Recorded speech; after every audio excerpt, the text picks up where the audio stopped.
जय हिंद दोस्तों, इस वीडियो में हम लोग रेलवे के एग्ज़ाम्स के लिए सिंप्लीफिकेशन की एक बेहतरीन क्लास लेकर आए हैं। इस क्लास के अंदर हम लोग बेसिक कॉन्सेप्ट भी सीखेंगे और साथ में प्रश्नों को कैसे किया जाए कम समय के अंदर, ये भी सीखने वाले हैं। और बेहतरीन प्रश्नों को करेंगे, प्रीवियस ईयर के प्रश्न होने वाले हैं जो कि आपके रेलवे के हर एक एग्ज़ाम में पूछे गए थे। ठीक है, तो चलिए इस क्लास को शुरू करते हैं। शुरू से अंतिम तक इस पूरे क्लास में बने रहिएगा, आपको बहुत कुछ यहाँ से सीखने को मिलेगा और आप सवालों को आराम से कर भी पाएंगे। ठीक है, देखिएगा पहला सवाल बहुत ही प्यारा सा सवाल है। आपके पास एक भिन्न दिया है और उसको जोड़ना है, तो अगर आप एलसीएम लेकर करेंगे इसको तो आपका बहुत सारा समय लग जाएगा। तो इस टाइप के प्रश्नों को करने का एक तरीका बताते हैं, इनमें एक पैटर्न बनता है दोस्तों। ठीक ना, देखिए तो सबसे पहले इसमें हमको पैटर्न नज़र आ रहा होगा, क्या पैटर्न है वो पकड़िए पहले, तब आप ऐसे सवालों को कर पाएंगे। ठीक है, इस 6 को देखिए, इस 6 को हम लोग 2 × 3 लिख सकते हैं। इस 6 को क्या लिख सकते हैं, 2 × 3 लिख सकते हैं, बिल्कुल लिख सकते हैं। इस 12 को लिख सकते हैं 3 × 4 लिख सकते हैं ना। इस 20 को लिख सकते हैं 4 × 5। ठीक है, इसी तरीके से ये 5 × 6, ये 6 × 7 और ये आपका 7 × 8 है। क्या है, 7 × 8। तो एक पैटर्न नज़र आ रहा है कि नहीं, 2 × 3, 3 × 4, 4 × 5, फिर 5 × 6, ऐसे ही कहाँ तक, 7 × 8 तक। तो अब इनका सम निकालना है, टोटल निकालना है, सभी को जोड़ना है। तो इसका एक फार्मूला होता है, सम का जो फार्मूला आएगा यानी टोटल का, वो होता है 1 डिफरेंस। ठीक है, 1 डिफरेंस और इंटू 1 पहला term first term minus 1 last term. अब कैसे यूज़ करना है इस फार्मूले का, जब भी आपको ऐसा पैटर्न डिनोमिनेटर में दिखे तो ये वाला फार्मूला ज़रूर लगाइएगा। अब इस फार्मूले का यूज कैसे करना है देखिएगा, 1 डिफरेंस। अब डिफरेंस कहाँ मिलेगा, देखिए 2 × 3, 3 × 4, 4 × 5, मतलब इन दोनों नंबर के बीच में जो गैप आपको दिख रहा होगा, डिफरेंस दिख रहा होगा, वो सेम दिख रहा होगा। जैसे देखिए 3 - 2 1, 4 - 3 1, 5 - 4 1, 8 - 7 1। तो हर जगह जो डिफरेंस है वो 1 का है। तो मतलब डिफरेंस यानी डी आपका कितना आ गया, 1 आ गया। फिर यहाँ पर क्या करिए, 1 पहला टर्म फर्स्ट टर्म आपको यहाँ पे मिलेगा ये वाला। ठीक है, तो ये 2 आपका फर्स्ट टर्म है, तो 1/2 माइनस 1 यहाँ पे आ जाइए लास्ट टर्म, ये वाला आपका यानी कि 8। बस इसको सॉल्व करना है, आपका आ जाएगा आंसर। तो देखिएगा 1/1 तो 1 ही होगा, है ना। तो यहाँ पर डायरेक्टली देखिए 2 और 8 का एलसीएम कितना आएगा, 8 आएगा। यहाँ पे हो गया 4 × 1 4 माइनस ये 1 हो जाएगा। ठीक है, ये हो गया आपका 1 इक्वल टू कितना आ जाएगा, 3/8। तो 3/8 इस सवाल का करेक्ट आंसर होगा। बहुत ही आसान तरीका है ये। इस टाइप के प्रश्नों को जब भी ऐसा भिन्न जोड़ने के लिए दे तो आप लोग यही तरीका अपनाइएगा, उसमें कुछ ना कुछ पैटर्न जरूर नज़र आ रहा होगा, है ना। कभी 2-2 के डिफरेंस में टूटता है, कभी 3-3 के डिफरेंस में, कभी 4-4 के डिफरेंस में। तो ये सारी ट्रिक आपको समझ में आ गया होगा। आगे चलते हैं अगले प्रश्न में।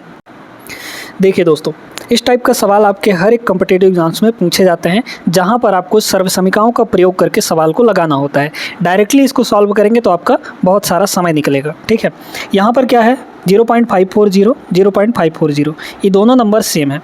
तो अगर हम इसको a मानेंगे तो a × a, ये भी तो वही नंबर है, तो ये भी a होगा, है ना। इसको अगर हम लोग b मानेंगे तो ये हो जाएगा b × b, मतलब ऊपर आपका क्या बना, a × a का मतलब a का स्क्वायर, फिर माइनस है, फिर b × b यानी कि b का स्क्वायर है।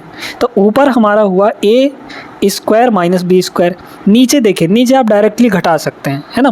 तो इसको घटा दीजिए, 1 में से 0.920 अगर घटेगा, मतलब सीधे सीधे ऐसे कहिए ना कि ये हो जाएगा 1000, था 1000 में 920 घटा दीजिए, 1000 में 920 घटाएंगे तो 80 बचेगा ना। 80 का मतलब क्या हुआ कि 0.080, इस टाइप से हम लोग लिख देंगे। ठीक है, अब देखिए a square minus b square एक फार्मूला होता है, a + b a - b, इसका तो पता ही है ना, a + b। तो a + b का मतलब क्या हुआ, a और b को एक बार जोड़ दीजिए, मतलब कि 0.540 और 0. यहाँ पे 460, इनको हम लोग जोड़ देंगे एक बार। तो एक बार जोड़िए, देखिएगा यहाँ 540 है, यहाँ 460 है, तो 540 और 460 मिलाकर कितना हो जाएगा, तो ये हो जाएगा 1000, मतलब कि 1.000 इतना हो गया। तो a + b हो गया ये। फिर कर दीजिए a - b, a कितना है आपका 540 माइनस b यानी 0. यहाँ पे 0 पॉइंट होगा ना, ध्यान रखिएगा 0.540 और 0.460 इस टाइप से। और डिवाइड में आपको पता ही है ये है आपका 0.080। चलिए ये तो हो गया 1 सीधे सीधे, है ना। तो 1 का मल्टीप्लाई किसी में भी हो कोई फ़र्क नहीं पड़ता। अब इसको देखिए यहाँ पे क्या होगा, 540 में 460 घटाइए, यानी 54 में 46 अगर हम लोग घटाएंगे तो 8 बचेगा, यानी कि 80 बचेगा। तो 0.080 ऊपर बचा यहाँ पे इंटू 1 है तो यही चीज़ आ जाएगा, और नीचे भी आपका 0.080 है। सेम नंबर है, कटेगा तो कितना आएगा, 1 आ जाएगा। तो 1 इस सवाल का सही जवाब है, ऑप्शन नंबर डी यहाँ पे करेक्ट आंसर बनेगा। समझ में आ गया ना। तो सर्वसमिका वाले सवाल, बहुत सारे सर्वसमिका बनते हैं और उन पर सिंप्लीफिकेशन के अंदर बहुत सारे सवाल पूछे जाते हैं। ठीक है, और भी ऐसे ही सवाल हम लोग आगे करेंगे, बस वीडियो को पूरा देखते रहिएगा शुरू से लेकर अंत तक। आइए देखते हैं यहाँ पर इस सवाल को। सिंप्लीफिकेशन के अंदर जो जोड़ने घटाने वाला सवाल होता है ये भी पूछा जाता है, यानी कि डेसिमल का जोड़ना घटाना, है ना। तो यहाँ पर आपका डेसिमल का ही जोड़ है, इसको कैसे करेंगे, क्योंकि इसमें भी कुछ लोगों को कन्फ्यूजन होता है। क्या दिया है पहले, तो आपका 20.9 दिया है, ठीक है, कितना है 20.9। फिर इसको जोड़ना किस में है, 2.09। याद रखिएगा कि जब भी जोड़ना या घटाना होता है तो पॉइंट को जस्ट पॉइंट के नीचे ही लिखते हैं। हमको नंबर से कोई मतलब नहीं है कि नंबर कहाँ तक जा रहा है कहाँ तक नहीं जा रहा है, पॉइंट बस पॉइंट के नीचे होना चाहिए। ठीक है, तो यहाँ पर 2.09 है तो ये हो जाएगा 2.09। अब देखिए ये इधर चला गया ना, मिलाने की कोशिश मत करिए, बस आप पॉइंट मिलाइए। ठीक है, फिर आपका कितना है 0.209, तो 0.209 इस टाइप से है। फिर आपका है 0.029 इस टाइप से, ठीक ना। फिर आपका कितना है 29 है, तो 29 एक इंटीजर है, वो पॉइंट के पहले रहेगा, तो ये हो गया आपका 29। पॉइंट में इसके 0 आप लोग लगा सकते हैं, कोई दिक्कत नहीं है। अब इन सभी को क्या करना है, ऐड करना है। ये कितना हो जाएगा, 9 9 18 हो गया, एक बचा, 9 2 11 1 12 हो गया, फिर एक बचा, 9 2 11 1 12 हो गया, फिर आपका एक बचा, तो यहाँ हो जाएगा 9 2 11 1 12, फिर 2, फिर एक बचा, तो 2 2 4 1 कितना हो जाएगा, 5 हो जाएगा। तो 52.228 इसका करेक्ट आंसर हो जाएगा, जो कि आपके पहले ऑप्शन में है। ठीक है ना, समझ में आ गया होगा सभी को। वीडियो अच्छी लग रही हो तो लाइक कर दीजिए। आगे बढ़ते हैं। देखिए यहाँ पर ये जो सवाल है ये वेनिकुलम बार से रिलेटेड है, इसमें थोड़ा सा दिक्कत होता है कई दोस्तों को यहाँ पर, तो बता देते हैं कैसे सॉल्व किया जाता है। ये जो बार है ये एक ब्रैकेट का काम करता है, ध्यान रखिएगा। आप लोग जानते होंगे कि सबसे बड़ा ब्रैकेट क्या होता है, ये स्क्वायर ब्रैकेट, ये सबसे बड़ा होता है। फिर ये आपका मिडिल ब्रैकेट होता है, उससे छोटा, और फिर ये छोटा ब्रैकेट होता है, और इससे भी अंदर एक और ब्रैकेट लगाया जाता है, ये वाला बार ब्रैकेट। ठीक है, इसको हम लोग बार ब्रैकेट भी कहते हैं और वेनिकुलम बार भी कहते हैं, इस तरीके से। तो सबसे पहले इसको प्रेफरेंस दिया जाता है। जब भी हम लोग बोर्ड मास पढ़ते हैं तो वी बोर्ड मास ऐसे कहा जाता है, वी का मतलब होता है वेनिकुलम बार, तो इसको पहले सॉल्व किया जाएगा। ठीक है, ये ब्रैकेट जहाँ पे भी रहेगा उसको पहले हम लोग सॉल्व करेंगे। तो आ जाइए देखते हैं यहाँ पे क्या है, 29 माइनस 30 के ऊपर क्या लगा है, बार ब्रैकेट लगा है, तो 29 माइनस 30 करेंगे पहले। तो 29 माइनस 30 कितना आ जाएगा, ये हो जाएगा माइनस का 1, है ना। अब ये माइनस और माइनस मिलकर हो गया प्लस, ठीक है, माइनस माइनस मिलकर हो गया प्लस, तो 27 और 1, 27 प्लस 1 हुआ ना, तो यहाँ पर ये कितना हो जाएगा, यहाँ तक 27 माइनस माइनस 1 प्लस हो गया, तो 27 प्लस 1 ये हो गया आपका 28। ठीक है, अब ये 24 माइनस यहाँ पे 28 हो जाएगा, तो 24 माइनस 28 कितना आ जाएगा, 24 में से 28, मतलब यहाँ तक आपका 24 माइनस 28 माइनस का 4 आ जाएगा।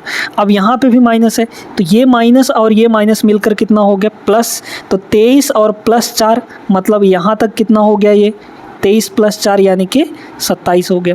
ठीक है, अब यहाँ पर देखिए क्या है, 22 है, फिर माइनस है, और ब्रैकेट के अंदर जितना भी सॉल्व किए हैं उसको सॉल्व करने पर कितना आया है, 27 आया है। तो 22 माइनस 27 करेंगे, माइनस का 5 आ जाएगा। ये आपका करेक्ट आंसर होगा दोस्तों। तो ये जो बार ब्रैकेट है इसको हम लोग पहले सॉल्व करते हैं, और ये नहीं कि यहाँ पर -29 और -30 देख कर आप लोग इन दोनों को जोड़ दें, क्योंकि माइनस माइनस नेगेटिव नेगेटिव जुड़ता है अक्सर, लेकिन इस बार को भी ध्यान में रखिएगा, ये बार हम लोग का पहले सॉल्व होगा। ये जो माइनस है ये बार के पहले लगा हुआ है, बार के अंदर नहीं है, है ना, तो इस बात का ख्याल रखिएगा। आगे चलिए देखिए इस सवाल को देखिए। अब ये सवाल इतना सिंपल है ना, लेकिन कुछ लोग इसमें भी कंफ्यूज हो जाएंगे कि कैसे करना है। समझ लीजिए क्या होता है, अगर डिवाइड दिया है आपको तो यहाँ पर 1/15 है, शुरू वाले 1/15 को ऐसे ही रहने दीजिए, इसको कुछ भी नहीं करना है। अब देखिए, एक चीज़ आपको पता होगा कि जब भी हम भाग वाले साइन को मल्टीप्लाई में चेंज करते हैं तो जस्ट आगे वाला जो नंबर होता है वो रेसिप्रोकल हो जाता है, पलट जाता है। यानी अगर इस भाग को हम लोग मल्टीप्लाई के फॉर्म में चेंज करेंगे तो अगला वाला नंबर क्या होगा, ये आपका उलट जाएगा। 1/15 है तो 15/1 हो जाएगा। कितना हो जाएगा? 15/1 हो जाएगा। ठीक है, इसको भी ऐसे ही हम लोग गुणा के रूप में चेंज करेंगे तो ये भी 15/1 हो जाएगा, ये भी आपका 15/1 हो जाएगा। मतलब सारे के सारे चेंज हो जाएंगे, है ना, सब। ठीक है, सभी भाग के चिन्हों को हम लोग मल्टीप्लाई के फॉर्म में चेंज कर दिया। अब क्या होगा इससे फ़ायदा, तो 15 से आपका 15 डिवाइड हो जाएगा। 15 × 15 × 15 यही है ना। बस 15 3 बार गुणा कर दीजिए। 15 का 15 से गुणा करेंगे तो हो जाएगा 15 15 हम 225 और इंटू आपका 15 गुणा करेंगे तो कितना आएगा, 15 × 5 = 75 के 5 हासिल 7, 15 दूना 30 और 7 37, 3 15 दूना 30 और 3 33, तो 33 75 आपका करेक्ट आंसर हो जाएगा दोस्तों। ठीक है, ये जो सवाल था ये आपके आरपीएफ एसआई में पूछा गया था 2019 के पेपर में। क्लियर हो गया? देखिए दोस्तों, इस सवाल को, ये आपका मिक्स्ड फ्रैक्शन का है। अब ऐसे सवाल में आप लोग क्या करते हैं ना, इसको सॉल्व करने लग जाते हैं। मतलब कि मिक्स्ड फ्रैक्शन से आप लोग सिंपल फ्रैक्शन में बदलने लग जाते हैं, तो ऐसे नहीं करना है आपको। जैसे दिया है वैसे भी हम लोग सॉल्व कर सकते हैं। अब कैसे करना है, यहाँ पर ये जो स्टार है इसकी वैल्यू हमको फाइंड करनी है। मतलब यहाँ पर क्या हुआ कि ये जो +1 से ही 1/12 है, ये पूरा का पूरा कहाँ आएगा, इधर उठ के आएगा। तो इधर प्लस में है तो इधर आके नेगेटिव हो जाएगा, मतलब माइनस में हो जाएगा। ठीक है, अब देखिए एक चीज़ समझिएगा कि जो आपका होल वाला पार्ट है, मतलब कि ये सही वाला जो शुरू में लगा रहता है ना, जैसे अगर हम लोग लिखते हैं कि 2 सही 1/3, तो ये जो 2 सही है इसको 2 होल बोलते हैं। 2 होल 1/3 ऐसे भी हम लोग कह सकते हैं। तो ये जो होल वाले पार्ट हैं ये इनको आप लोग अलग जोड़ घटा सकते हैं, है ना। तो जैसे यहाँ पर देखिए, ये है 1, फिर यहाँ पर होल है +1, ये प्लस लगा है तो 1 + 1 2 हो गया। फिर यहाँ पे -1 है तो 2 - 1 1 हो गया, तो इधर हो गया आपका 1। ठीक है, होल वाले में 1 आ गया, फिर आपका हो जाएगा प्लस। अब यहाँ पर देखिए, इस चीज़ को देखिए, 1/4 है, फिर प्लस में 1/6 है, फिर माइनस में 1/8 है। इसको भी हम लोग इधर ले आते हैं। ठीक है, एक काम करिए, देखिएगा, ध्यान से सुनते जाइएगा। 1 + 1 2 हुआ, 2 में से 1 घटाएंगे 1 आएगा, और ये जो +1 उधर है इधर आके -1 हो जाएगा। तो यहाँ पर 1 आया था और उधर से वो -1 हो जाएगा, तो 1 और -1 कितना हो गया, 0 हो गया। ठीक है, कितना हो गया, 0 हो गया। फिर यहाँ पर प्लस। अब आपको क्या करना है, ये जो फ्रैक्शन वाले पार्ट हैं, भिन्न वाले, इनको अलग अलग करना है। यहाँ पे 1/4 है, फिर यहाँ पे +1/6 है, फिर आपका -1/8 है। होल वाले पार्ट को हम पहले ही सॉल्व कर चुके हैं। ये प्लस का 1/12 इधर आएगा तो माइनस का 1/12 हो जाएगा, और उधर आपके पास क्या बचा, सिर्फ और सिर्फ स्टार बचा। ठीक है, इसी की तो वैल्यू चाहिए हमको, इसको सॉल्व करेंगे हम लोग। देखिएगा तो ये कितना हो जाएगा, आपका हो जाएगा 6 4 6 8 और 12, इसका जो एलसीएम आएगा वो आपका आ जाएगा 48, है ना। ठीक है, 48, हाँ 48 सबसे कट जाएगा, तो 48 आ गया। अब यहाँ पर देखिए, 12 चौक 48, मतलब 12 एकम 12 ऊपर हो गया, फिर प्लस 6 अट्ठे 48 यानी 8 एकम 8 माइनस। ठीक है, ध्यान से देखते जाइएगा, यहाँ पे कितना होगा, 6 हो जाएगा, 6 एकम 6, फिर माइनस 12 चौक 48 यानी 4 एकम 4, कितना हो गया टोटल, ये हो गया -6 और -4 यानी कि माइनस का 10, तो 12 8 20, 20 और -10 यानी कि 10 आ जाएगा, और डिवाइड में आपका 48 हो जाएगा। ये आपका किससे कटेगा, 2 से, 2 पंचे 10 और 24 दूना 48, मतलब 5/24 यहाँ पर करेक्ट आंसर होगा दोस्तों। Option number C correct answer बन जाएगा। ठीक है ना, इस तरीके से करिएगा। तो होल वाले पार्ट को अलग सॉल्व करना है और जो फ्रैक्शन वाला पार्ट है उसको अलग सॉल्व करना है। ये नहीं कि आप लोग एक एक्स्ट्रा काम करने लग जाएं कि 4 एकम 4 + 1 5/4 करें, इसको 7/6 लिखें, फिर ऐसे सॉल्व करेंगे। इस तरीके से नहीं करना है, बहुत समय लग जाता है ना। आगे बढ़ते हैं, चलिए आ जाइए। अगर आप लोग दिमाग लगा सकते हैं तो इस सवाल को 1 सेकंड के अंदर बताएंगे बिना पेन उठाए हुए। कैसे? ठीक है, सॉल्व भी नहीं करना इसको।